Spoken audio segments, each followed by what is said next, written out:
आपण पाहत आहात EDTV, बातमी अशी जिच्यावर तुम्ही ठेवणार विश्वास।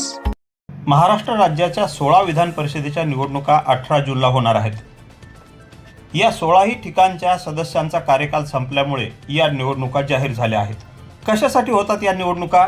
तर राज्य सरकार करीत असलेल्या कायद्यांवर नियंत्रण ठेवण्यासाठी सरकारने काही कायदे घाई गडबडीने करू नयेत म्हणून त्यांची तपासणी करण्यासाठी या निवडणुकांची आवश्यकता असते।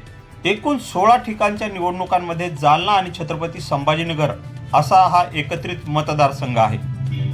यापूर्वी अंबादास दानवे हे या विधान परिषदेचे सदस्य म्हणून कार्यरत होते। त्यांचा कार्यकाल आता पूर्ण झालेला आहे। या निवडणुकांसाठी नगरपालिका, महानगरपालिका, जिल्हा परिषद सदस्य हे मतदान करतात आणि जालना जिल्ह्यामध्ये नुकत्याच नगरपालिका आणि महानगरपालिकांच्या निवडणुका झाल्या आहेत।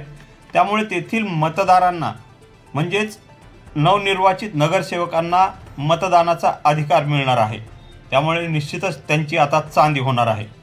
तसेच जालना जिल्हा परिषदेच्या निवडणुका झालेल्या नाहीत, त्यामुळे जिल्हा परिषद सदस्य नसल्याने त्यांना या अधिकारापासून वंचित राहावे लागणार आहे।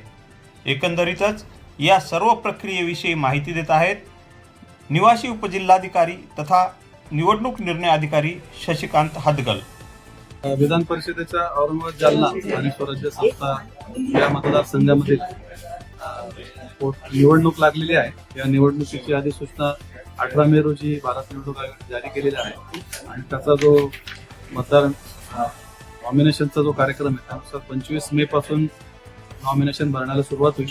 जिल्हाधिकारी छत्रपती संभाजीनगर हे त्याचे निवडणूक निर्णय अधिकारी आहेत आणि RDC संभाजीनगर आणि RDC जालना हे त्याचे सहाय्यक निवडणूक निर्णय अधिकारी आहेत। आपल्याकडे एकूण 213 हे मतदार आहेत।